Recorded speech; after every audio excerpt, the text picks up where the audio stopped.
It actually took a very tough beating to get me out of the sport. Pacquiao. Manny Pacquiao. Have you ever felt the tension in the air when a legend walks back into the fire?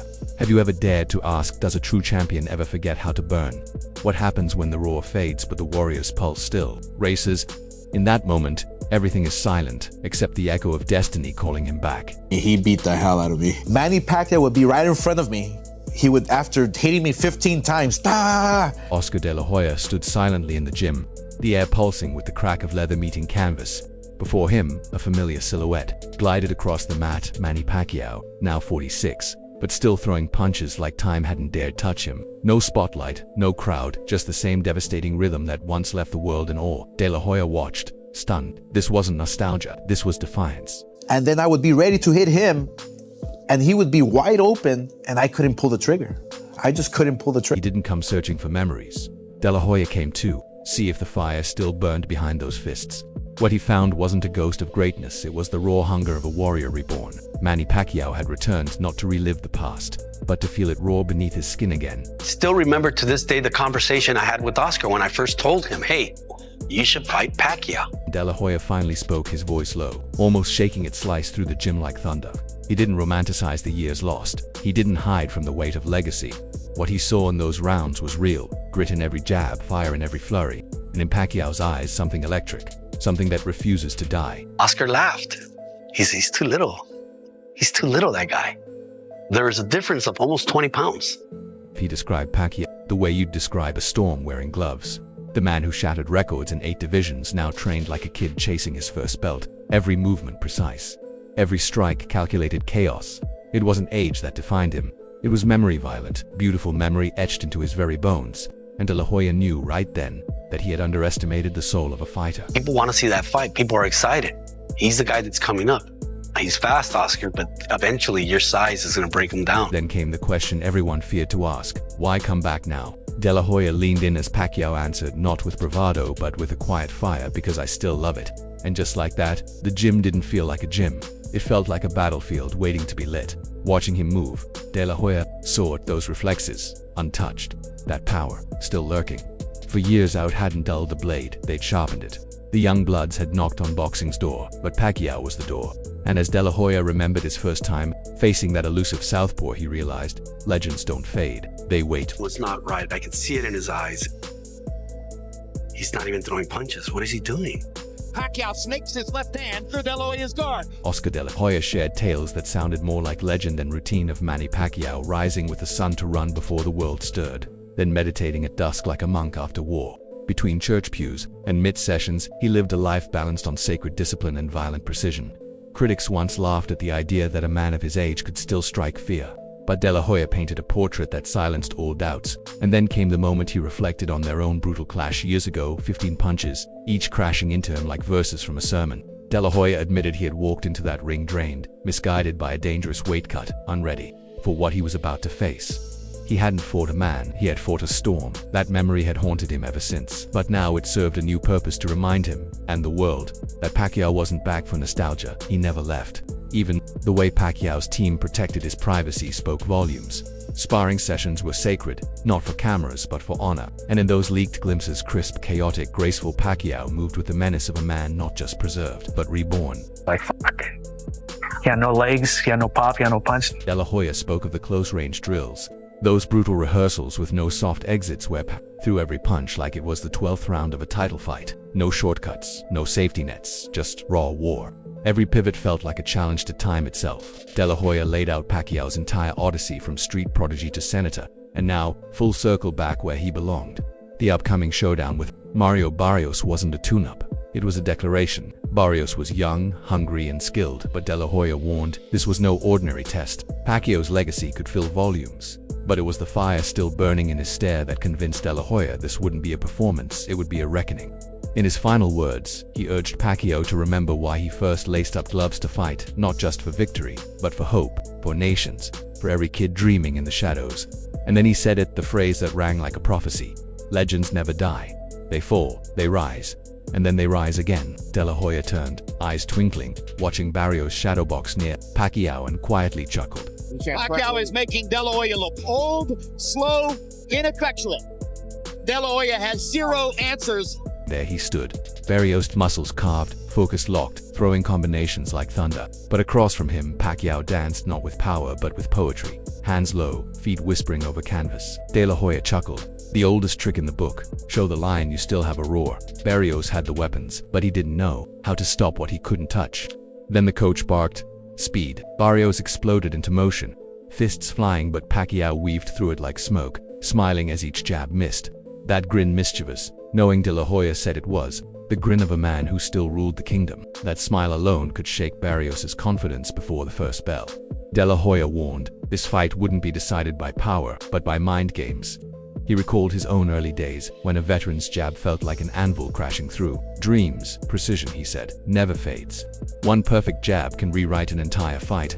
And in this story, that jab might be the trumpet that signals Pacquiao's resurrection. I was scared. And I said, you know what? The spark's not there. He doesn't have it. He doesn't have it. Hush fell over the gym when Pacquiao shifted into defense. The way he slipped punches and snapped back with countershots made the heavy bag shudder as if struck by lightning. De La Hoya stood back, marveling not just at the technique, but the artistry. This wasn't training, it was ballet in a battlefield. He mocked today's obsession with gadgets and metrics, saying no software could predict the instincts forged by war. Sweat, grit, pain, those were Pacquiao's algorithms. And even now, those instincts, sharper than ever. Wouldn't have loved to fight Pacquiao again because he kicked my ass. Sorry. But yeah, there were many fighters out there who I would have loved to fight 2 or 3 times. Then De La Hoya's tone changed. He zoomed out. This wasn't just Pacquiao versus Barrios. This was a fight against time. He asked, do we truly grasp what 4 decades of battle does to a man's body? The aches, the doubts, the weight of weariness.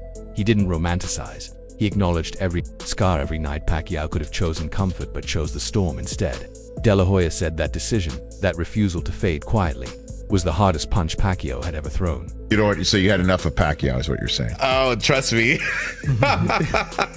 Right when I walked into the ring, I had enough of Pacquiao. Then came a moment that drew both laughter and awe. Mid-drill, Pacquiao stopped to correct Barrios' foot placement. The young fighter's eyes widened as the veteran pointed to a detail invisible to most. It was like watching a master school his apprentice. De La Hoya said, no mercy, just mastery.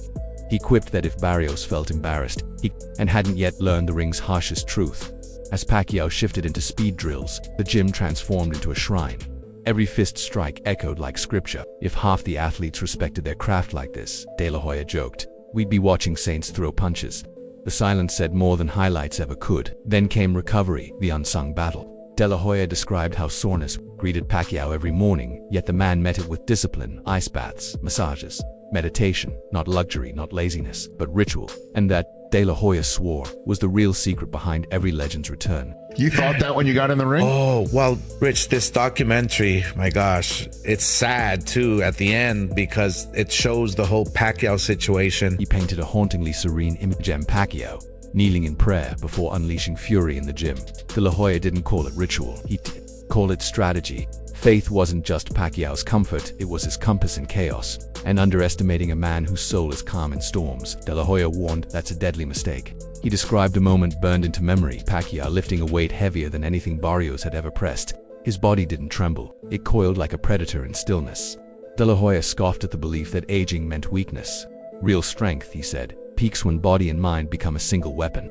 That's where Pacquiao lived now. Then he spoke of belief, not hype, not talk, but belief that lives inside a fighter's skull. Barrios faltered when breath got tight, but Pacquiao, his belief was a fortress. And De La Hoya made it clear whoever controls the mind, controls the outcome. I was getting beat up in training camp when preparing for Pacquiao. So I knew that was the end already for me. De La Hoya tackled the headlines with a smirk, critics claiming Pacquiao's prime had passed. He laughed. They measure highlights. He scoffed, not heart. He explained that a veteran's fight IQ doesn't fade, it sharpens, like steel refined in heat. The older fighters don't guess they know. They read movements before they happen. He dared the audience to recognize wisdom over raw speed. The tone then flipped as he joked about a gravestone for critics. Here lies your confidence code 6 rounds into the comeback. It drew a laugh, but beneath it, a warning. The ones who mock are rarely the ones who survive the final bell. De La Hoya's eyes softened as he spoke of legacy of Filipino children watching their hero move with grace and fire. This wasn't about belts anymore. This was about lighting fires in the hearts of the next generation.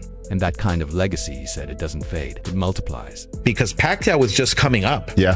Pacquiao was like the star in the make. Then came the business. De La Hoya laid it bare. This wasn't just a fight. It was an event. He quipped that Barrios might win on spreadsheets, but Pacquiao would win on every front page. Pay-per-view stats leaned toward the legend. Why? Because drama sells and few stories rival a warrior's return. He recalled the night before the bout, Pacquiao wide awake, not nervous but electric, mind racing, body twitching with adrenaline. De La Hoya asked aloud, do champions ever truly sleep, or just close their eyes and fight in dreams? Pacquiao's obsession, he called it, not fear, not doubt, but a love for battle. Then he dropped the comparison. Barrios was a spark, Pacquiao a wildfire. One flickers, one consumes. Youth might rush in, but Pacquiao's resolve would stand. Like a mountain, and mountains don't move for anyone. But what really screwed up my whole training for that fight was I started drinking heavy. De La Hoya brought up Foreman's miracle KO of Mora at 45. The world cheered, then brushed it off as a once-in-a-lifetime fluke. People forget, he said, but boxing remembers. And just like that, he predicted history would repeat, with Pacquiao writing the next chapter. The story wasn't over, it was being rewritten. He ended with a call: bet on the man who never gave up the crown. He reminded fans that boxing's soul doesn't live in youth, it lives in resistance. July 19th wouldn't just be a date, it would be a moment of truth. And De La Hoya left the audience with a question burning in their minds. Would they bet on promise or proven greatness? During training camp, and nobody knew. Oh yeah. I mean, it gets so I was literally a dead man walking into the press conference crackled with tension. Every question a jab, every answer a counter. Pacquiao smiled through it all unshaken. Barrios strutted in with bravado, cameras swallowing every movement. De La Hoya sat front row, catching every twitch. At the weigh-in, silence blanketed the room as Pacquiao stepped on the scale. Then the roar. Barrios followed, eyes locked, jaw tight. The face-off, pure voltage, neither flinched. Security edged closer, sensing something electric. Online, the reaction was instant: memes, debates, hashtags, chaos. Rival apps blasted push alerts. Don't miss this. Experts leaned one way, then the other. Insider whispers of Pacquiao's devastating sparring shifted odds. Barrios countered with flashy training clips. But one truth remained when it came to trust. Most still placed their chips on the veteran's ring IQ. And when the crowd buzzed, loud as it was Pacquiao's name, they shouted. I always was like here, and my mouthpiece, which I had to make special. Comebacks don't just stir boxing fans, they shake the sport to its core. Foreman, Hopkins, Pacquiao, each step into the ring a defiance of time. And this one, it promised another page in the saga of immortals. The training montage said it all. Pacquiao lasered in, fists slamming pads, sweat spraying like a storm. His feet glided, each drill surgical. Barrios kept pace with youthful fire, but lacked that invisible polish. As the montage faded, we landed on Pacquiao's face, calm, steady, unbreakable. Ringside, the spectacle was in full swing. Suits, robes, lights. Barrios wore colors bold and loud. Pacquiao, a simple white robe with one symbol over his chest, a small flag. It was subtle. It was powerful. Fans filled the venue like a fashion show of belief and tradition. And if you feel the weight of this moment, subscribe, smash that like button, and drop your prediction. Because this isn't just a fight. It's a return of the king, and kings don't fall quietly.